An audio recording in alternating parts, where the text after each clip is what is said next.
it should tell you that you're being recorded now. Yep. You look like you're someplace tropical. Where you at, man? I'm actually sitting at my desk in Kansas City, but I just put on a virtual. Yeah, you put up a back thing here. Well, I don't have anything that spice yet.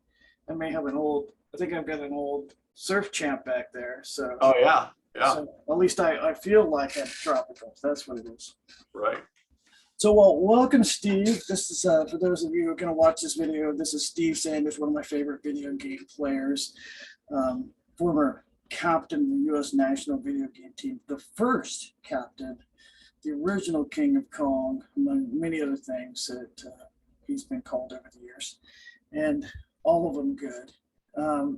So what we're doing is we're recording some stuff for the 40th anniversary of Joust.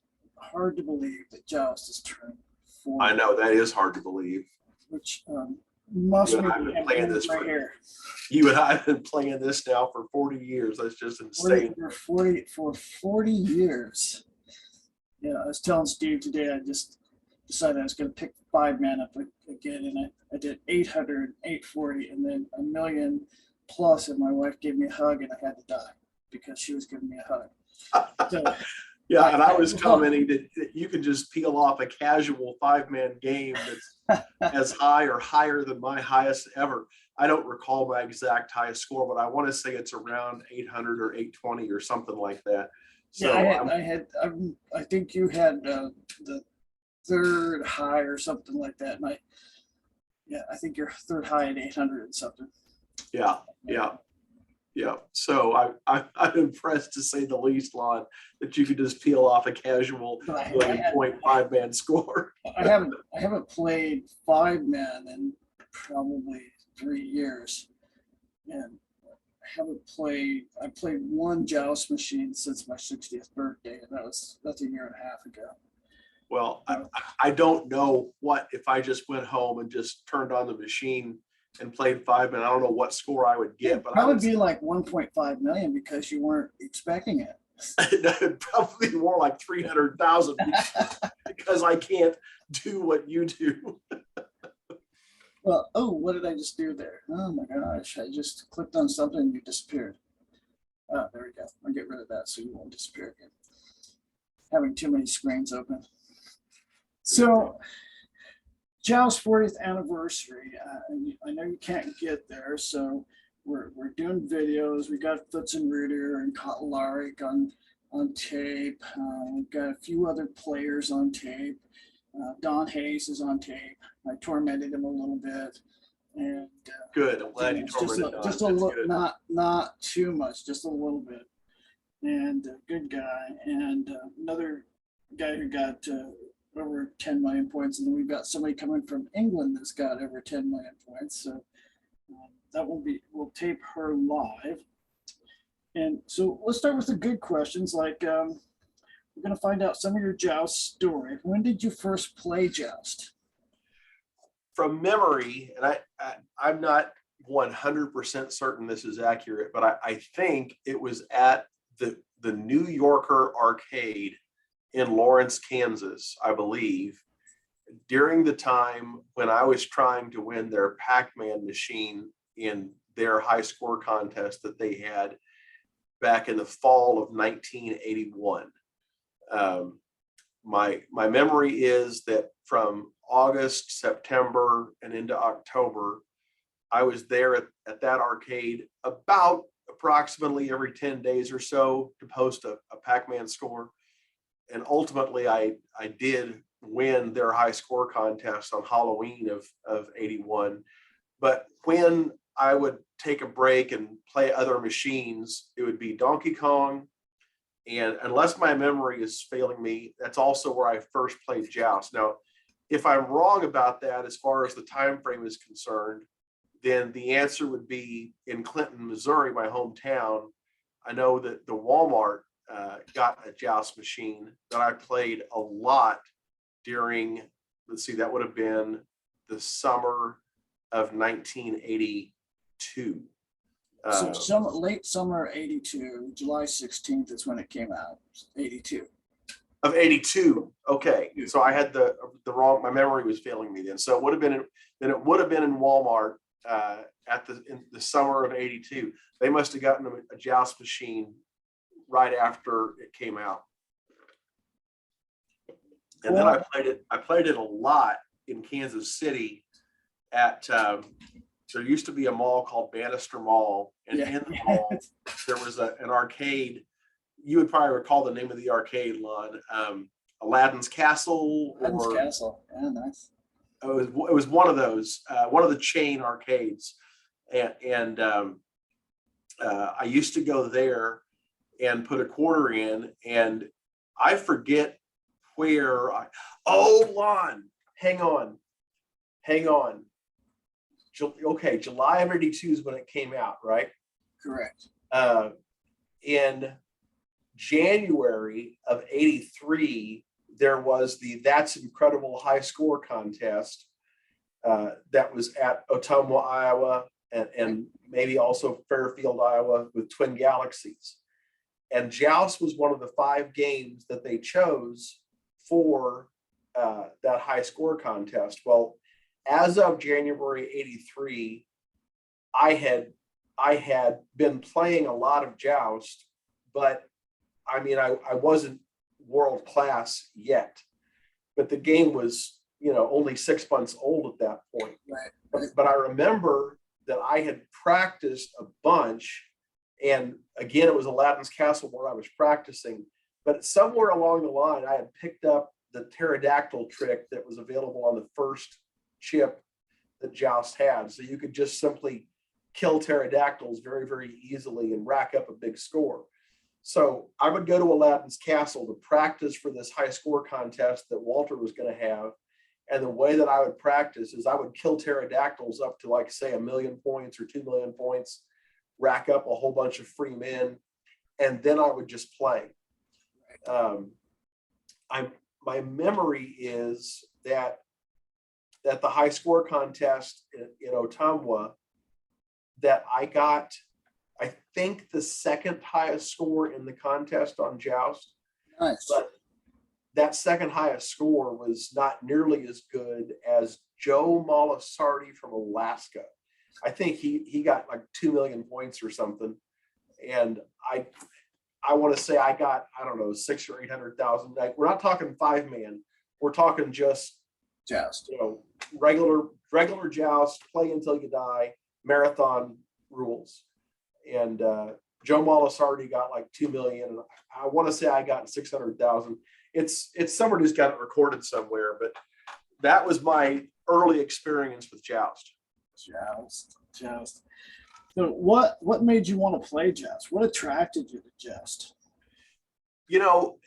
That's a great question, because I've asked myself a lot, why did I like the games I liked? Because, for example, I won that Pac-Man machine, and I did it like everyone else did, using patterns. Everybody was a pattern player on Pac-Man. And once you got to the 21st screen in Pac-Man, it was the same pattern, the same screen over and over again, all the way up to the 256th screen. And that's when the split screen comes. So 200 plus screens of doing the exact same thing every single time. For me, I found that incredibly boring. So the number of times that I actually played Pac-Man competitively after I won that contest was about 0. I was so bored with Pac-Man. I was like, I do not want to just do this again and again. Donkey Kong was, for me, a game that was never the same screen over and over again. It was always a little bit different. But beyond Donkey Kong, Joust was even more that way. There's no doubt that with Joust, you can learn systems and techniques and things that work consistently. But in terms of one screen to the next and one game to the next, it's never the exact same thing twice. It's always a little bit different every time. And I really enjoyed that. So I never, ever got bored of Joust. I'm still, to this day, I'm bored of Pac-Man. I'll sit down and play it and, get like, say, 300,000 or something. And then I'm like, done. because it's just like, I know what the next screen is going to be. And the only question is, can I execute the pattern or not? Whereas with Joust, I never know what the X screen is going to be. It's always a little bit different. And I find that fascinating. For me, it's kind of like Gorf. I can play Gorf because I don't try to be good at Gorf. I just like to play Gorf because it has some randomness to it. So you already told me the next question is, what do you find compelling about Joust? And it is the randomness of it. It is compelling because you can be good at it, but you can't play the same thing every time. You can play, I teach people to play specific ways because one of my favorite phrases is flying is dying. Fly less, you'll die less. Because everybody likes to fly around. I go, hey, you want to have fun? Fly. You want to have a score? Don't fly. Yeah. So, for me, it's that random element. I mean, I don't care if you're playing chess or if you're playing a physical sport like tennis or football. In any of those scenarios, you never know exactly what your opponent's going to do. Even if you're a master at it, you never know exactly what your opponent's going to do. So you have to be prepared for lots of different scenarios. And that's how Joust is. And that's why I love it. What's your best Joust story? I think my favorite story goes back to a time in the 1990s, long after I had basically finished playing Joust. And there was a particular Canadian player. His first name was Mark, and forgive me, I can't recall Mark's last name right now. But Mark had been playing Joust since the 80s and owned his own machine, played in his house. Somewhere in his mind, he had it in his head that if you were going to play 5-man or marathon or whatever you were going to play, that it was somehow against the rules to kill pterodactyls at the beginning of a round. Like in his mind, you should not stand on any platform, whether it's the middle platform or the bottom platform. You shouldn't stand there and kill the initial pterodactyls. In his mind, that was cheating. So his all-time high score was something around 600,000 points or something. Well, I had never put myself under the burden of that rule. Nobody had ever told me that was a rule. The only similar rule that I was aware of was you couldn't use the pterodactyl cheat to just kill pterodactyls again and again and again, and use that for a high score. But as far as the beginning of any particular pterodactyl round, it was no problem to kill the pterodactyls on the ledge. At least that was my understanding. So my point is, Mark was playing a different way that I was playing, and his way is much more difficult. Absolutely. Yeah. So Bill Mitchell was talking to Mark one time in the 1990s and just kind of casually mentioned that Steve Sanders' all-time high score on one man was like 630,000. Well, that was Mark's 5-man high score, give or take. Right. And he was like, no way Sanders is lying. So, of course, anybody that knows my history knows that it would not have been the first time that I was lying if I were lying. But when it came to Joust, I never had a need to lie. I didn't lie. I mean, my scores were my scores. But Mark and I just had this different technique. Well, I didn't know what was in his mind. He didn't know what was in my mind. I think both of us just sort of assumed that we're playing under the same rules. So back in the 90s, I had this like hour and a half long phone conversation with Mark, just grilling me about my scores. But again, he's not asking the question like, hey, Steve, what's your understanding of the rule as far as pterodactyls are concerned? Or if he did ask something like that, I would have answered in the context of, well, you can't just stand there and kill pterodactyls on the old chip. You can't do that, but I'm not sure we ever really connected to articulate the difference in our styles the way that I've explained it just now. The point is, at the end of the phone call for an hour and a half, Mark came away convinced that I was just lying about my scores. And I came away convinced that he was just not that good of a player. now that time has passed, I think I do know that Mark was a very good player, but he put himself under a burden that I didn't put myself under. He had a lot more to deal with if dealing with pterodactyls that way. You can Right. lose 5 or 6 guys really quick on a bad pterodactyl way. Oh yeah, definitely. Oh yeah, because he wanted to know, like, well, how did you get past wave let's see, 33? And again, this is the 90s. I had not started playing Joust again the way that I did in the early 2000s when we were filming King of Kong. So I had not yet, refreshed my techniques. I had instead not been playing for over a decade. And he's asking me, how do you play wave 33? Well, if you ask me that question today, I can articulate the answer quite clearly. In the 1990s, I was like, well, what do you mean? How do you play wave 33? It's not that different than 38 or 43 or, in my mind, it was like, what's the big deal? And I think he again thought, okay, Sanders is obviously lying. But we were just playing under 2 different rule sets.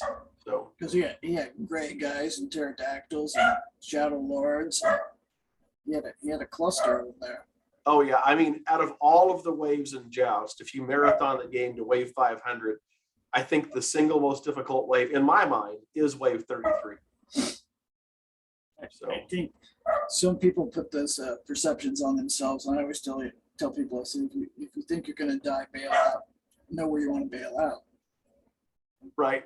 I look for it and I go, am I going to die if I stay here? And some people get so committed to playing a position that they kill themselves. I mean, you can see them coming. I mean, if you have a leaving in around there, they're all out to kill you anyway. But I would say a lot of people die on that wave. Oh yeah. So you and I have a doubles marathon world record.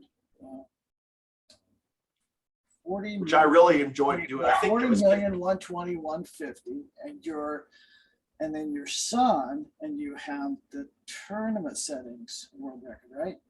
I believe that's for the 5-man tournament settings. Yes, correct. That's right. So I think you have the 3rd or maybe 4th highest tournament settings playing by yourself. Yep. What was the longest you ever played by yourself? By myself, the longest I ever played, probably 4 or 5 hours. I was never somebody that really got into marathoning on any game. So what I would do with Joust is I would just play until I was tired of playing that day. And back when I was much younger than I am now, because you and I are now knocking on the door of 60, right? But back then, Does that make you 56? I turn 58 next month. So oh my gosh. yeah, but young whippersnapper. Yeah. So back in the day when I was a young crutches. I put a quarter in and just play Joust until I was bored. So anywhere from 2 hours to 4 hours, 5 hours. I don't recall ever getting a single person 1-man score. I mean, meaning 1/4 score of much more than 10 million. I would play till the game rolled and then I'd be done. When you and I played to 40 million on that doubles, 15 hours and 3 minutes or something like that. Yeah, it was just over 15 hours is what I recall. That was by far the longest I'd ever played any game in my life. Arguably playing, those of us who are Joust people playing up left and up right and letting everything stream up to us and bounce off the ceiling and killing them is probably the most aggressive I've ever seen anybody play doubles. Yeah, not everybody has the skill playing doubles that way. Not everybody has the skill to do that. Of course, when you're dying and you realize you're dying, you got to come down and build some men up. And it was interesting. It was fun. It kept it entertaining, and I enjoyed that. Let's see what else. So, how good is your son? Doubles doubles tournament settings record. So the two of you have your how you play down. I mean, it's an artwork. But are you at 1 million or is it 800,000? Where did you get to? My son Isaiah, my oldest son, who goes by the nickname Red had learned to play Joust at a pretty young age. My memory is that I took my whole family to New Hampshire for the filming of Chasing Ghosts. We went to Fun Spot. Don Hayes was there. Don and I had recently returned from playing together in England for a different aspect of filming those movies, Chasing Ghost and King of Kong. So Don and I had played quite a bit of doubles together in England. Now we're back in New Hampshire and we played, and somebody suggested, why don't you guys play to try to get the doubles tournament setting record? Well, Don Hayes today is a much better Joust player than he was back in 2005. And he was good in 2005, but I'm just saying he's better today. Back then in 2005, at that point, I think Don would probably tell you that he was still learning the game. But he and I did set there at Fun Spot the tournament settings record on a five-man game. Now, I don't recall what the score was, but here's what I do recall. When Don's fifth man died out, I believe I still had 2 men left. And at that time in 2005, nobody had clarified the rule of we have to stop the game at the end of the round wherever somebody's 5 men dies. So under the rules in 2005, I could have continued on with those 2 men I had left. Right. But I decided just to end the round within a screen or two. And I sort of whispered in my wife's ear, I said, Red really wants to learn how to play this game, and I would like to set the world record with Red. So I don't want to run the score up right now. Don and I set the world record. I'm just going to leave it there, and then I'm going to teach Red how to play. And I did. And Red got really, really good. So when Red and I went to the Kong Off Part 2 in Denver, Colorado, which would have been around 2010, 2011, somewhere in there. He and I set the tournament settings 2-man record there. And I don't recall those scores, but I do recall being very proud of my son. He was playing on that day better than Don Hayes was playing. And I can't recall the name of the gentleman that Don played a lot of doubles with, but Don and this other guy were trying to beat the score that Red and I set that day, and they weren't coming close. Tournament settings is tough. It has a different expectation level, especially if you play marathon. Changing your mindset to slow it down. Yeah. Play. Yeah, I can't think of the gentleman's name. Slow or more precise. That's right. I can't think of the gentleman's name, but the guy that Don played with was a really good marathon player, and I believe what is it? John McAllister. That's it, John McAllister. Yes, John's an excellent marathon player, and John and Don were trying to do the tournament settings together, and again, they just on that day, my son Red was the better player. No, they played. The year I was there at Calling Off in Denver. They played tournament settings and got like 1.2 million. I forgot about it. I believe I was playing on the green machine, the green realms, and they had 2 machines there besides the cocktail, which was upstairs. And they had a red one and they had a green one. And I don't think they got it because they played on the red one. So, because their total never got verified. So I don't know why. I can only assume it's because they were playing on the wrong machine. Right. Which, that's their responsibility. I guess they just assumed it would be correct. Right. Both very, very good players. Oh, no doubt about it. Don Hayes, he's one of the best all-around players for all classic arcade games that I've ever met. One of the best, and John McAllister is certainly one of the best Joust players there ever has been.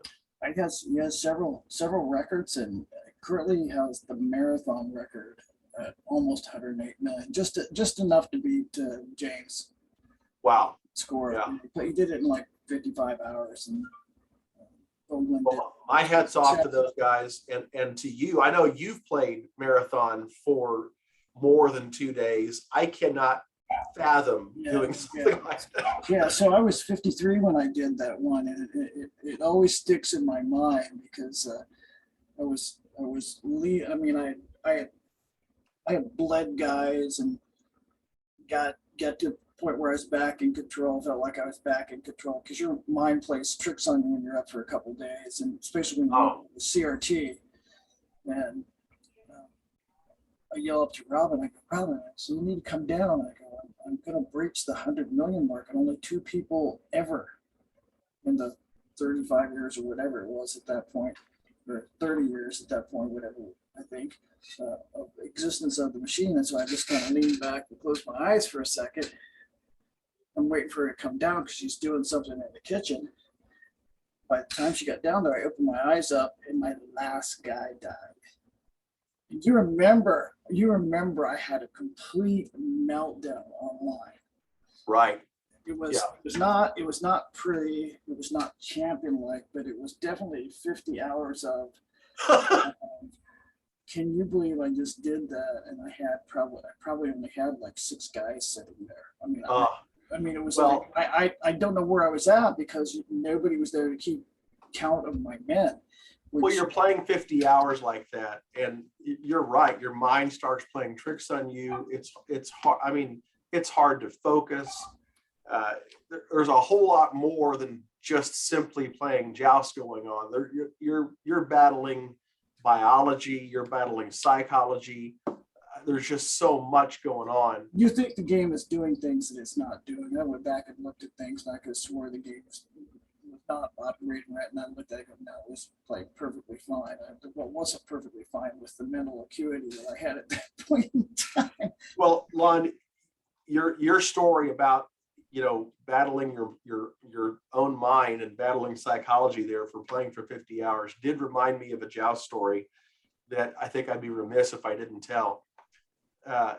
This story goes back to 1983 and the first ever national video game team that was put together by Walter Day and a company that ran something called the Electronic Circus. Right. They put the team together for us all to meet in Boston for the video game team to be like part of the show at the Electronic Circus. So there were 20 of us, if I recall correctly, approximately 20 of us players that were put together by Walter Day, put together by the Electronic Circus to be the best video game players in the country. Well, the man who ran the Electronic Circus, named Jim Riley, he's the one that was kind of the front man. He's the one that had the checkbook. The DuPont family, I think, was the primary, check writers. But they put Jim Riley in charge. Well, Jim had made the decision that I was going to be the team captain of the video game team. That did not sit well with some of the other players because many of them, when they thought of Steve Sanders, they thought, oh, that's the guy who lied about his Pac-Man score. That's the guy who lied about his Donkey Kong score, which was accurate. I mean, I had lied about those things, but I also had come clean. I had written a letter to Walter Day and carbon copied several top video game players saying, here's what my lies were. Here's what the truth is. Please forgive me. And I'm going to be a straight shooter from now on.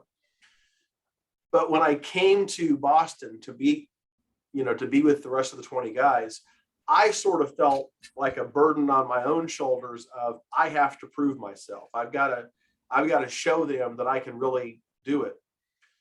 So when it came to Joust, everyone kind of knew that there were 3 players out of the 20 that were considered to be Joust players.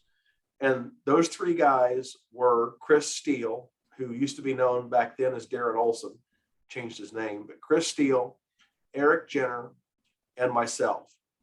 So early in the gathering, I got Chris aside and I said, hey, Chris, why don't we play Joust doubles and just see how we do?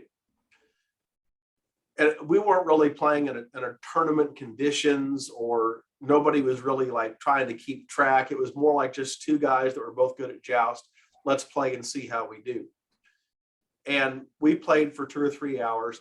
I have no idea what the scores were, but it was clear at the end of that doubles match between Chris who the better player was. And I felt very vindicated that, okay, I've played Chris head to head, and I've shown that I can, do well. Well, that left Eric Jenner, right? So a day or 2 later, Eric and I do the same thing. Well, this time, I've been talking to Bill Mitchell the whole time. I've been telling him I want to prove myself. I did prove myself against Chris Steele. Now I want to prove myself against Eric Jenner. And I want the whole team to see, hey, Sanders might have lied about stuff in the past, but look, here he is playing Joust at a world-class level. So now I'm playing Eric Jenner head to head, and Mitchell the entire time is in my ear for like 2 hours. About every 5 minutes or so, he'd observe that I would die, because you're playing marathon settings, you're going to die a lot. He would see me die, and he would come up and whisper in my ear, and he'd go, "Oh, lost another man. Oh, Sanders, you're going to come out of memory." When he's saying come out of memory, what he means there is you can only see that you've got 5 men saved up. You might have 20 saved up. You might have 100 saved up, but you can only see 5. Once you get down to 4, that's the first time you can observe, oh, look, I only have 4 men left in memory. That's when panic sets in. That's when panic sets in. That's when, after 50 hours, that's when you're like, no! But so Mitchell's coming up, and I would die, and he'd go, oh, you're going to come out of memory. You're going to come out of memory. And I mean, he has me convinced that I'm playing poorly. He has me convinced that I've only got 5 or 6 men in memory. And probably an hour and a half in, Eric and I are playing neck and neck. And if we had stopped at that moment, Eric would have been declared the winner. Well, I don't recall exactly how long we played, 2 hours, 3 hours, I don't know. But at the end of that, it was clear who had come out on top, and it wasn't Eric. So again, I felt vindicated. I felt very good. But the whole time, Mitchell has me convinced that I'm playing like crap and that I'm going to lose. I'm not doing well.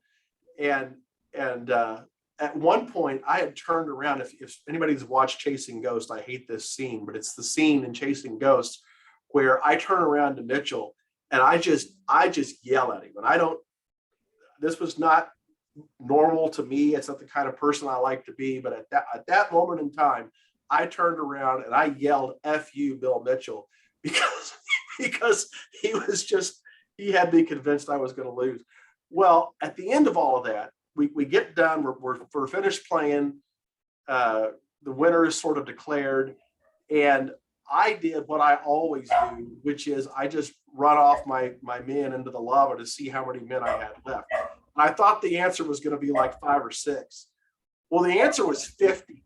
I had 50 men left in memory, but Mitchell had me believing that I was doing a lot worse than that. So I felt very vindicated that day. And at 50 points apiece, I mean, that probably put you ahead. Yeah, that's what Mitchell kept saying to me. He's like, now I know why Sanders is ahead. You get 50 points every time you die. And that's when I turned around and yelled at him. I could see him doing that to you too. He still has that little bit of demeanor, doesn't he? Oh yeah, definitely. So you were one of the chosen few that actually got to go to the 100th Joust machine that I played at the Williams building and the dinner the night before, and Newcomer and Foots and Rooter and Python Angelo and your son, both your sons. Yes, Red was there, and Walter was there. What a cool evening to be able oh, that was so great. I'm so thankful to hear you, the stories. you were the one that really put that all together. You got the Williams people there. It was fantastic, and I was so honored to be a part of that. And I know Red also was. It was just a fantastic event. So thank you for doing that. And then it was interesting. I was playing on a red ROM, and I had the same feeling, like I was not, because I played so many greens before I got up there, and they had the red ROM version there, and it was kicking my butt for the first hour, and I was like, I'm gonna come out of memory. I'm playing so bad, I'm gonna come out of memory. Yeah. I think I said, Steve, come over here and keep counting my men. I think I'm dying too much. Yeah. But we had 4 Joust machines there, so 3 uprights and 1 cocktail, which was really cool. And you guys were teaching the Williams people how to play Joust while I was playing the machine. And I've got a picture someplace of John Newcomer watching me play. The reflection of him watching me play, going, shaking his head, going, it shouldn't be this easy. Yeah, it's funny. I've met a few of the original video game designers, and I think that the players like yourself and the other guys in the video game team, we always kind of had it in our head that the designers would be great at these games, and the truth is they're not. I mean, they're computer programmers is what they are, and they're fantastic at computer programming. But in terms of gameplay, they're normal. They're just average people.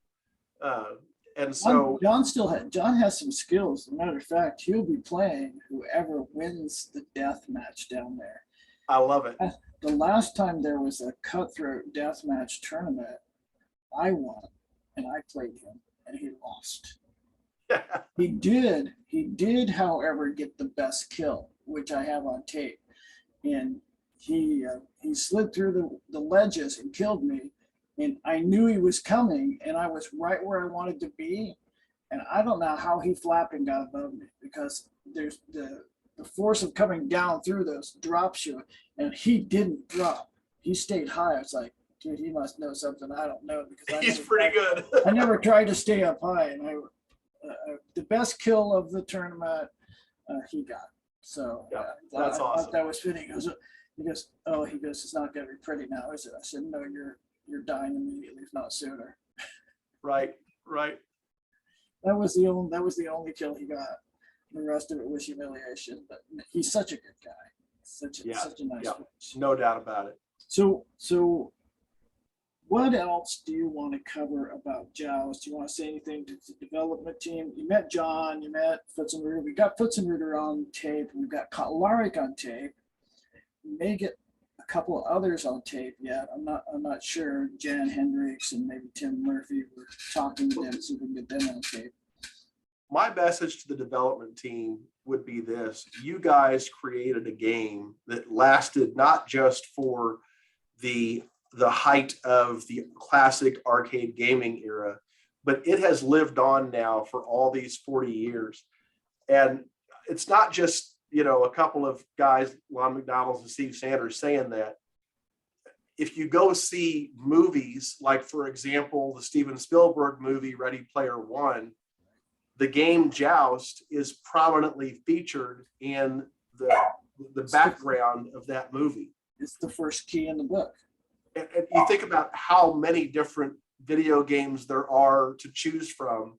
The fact that Joust played a prominent role in that major Hollywood motion picture is a testament to what the Joust development team did. And so my hat's off to them. They created a fantastic game, and I'm just honored to be a small part of the history.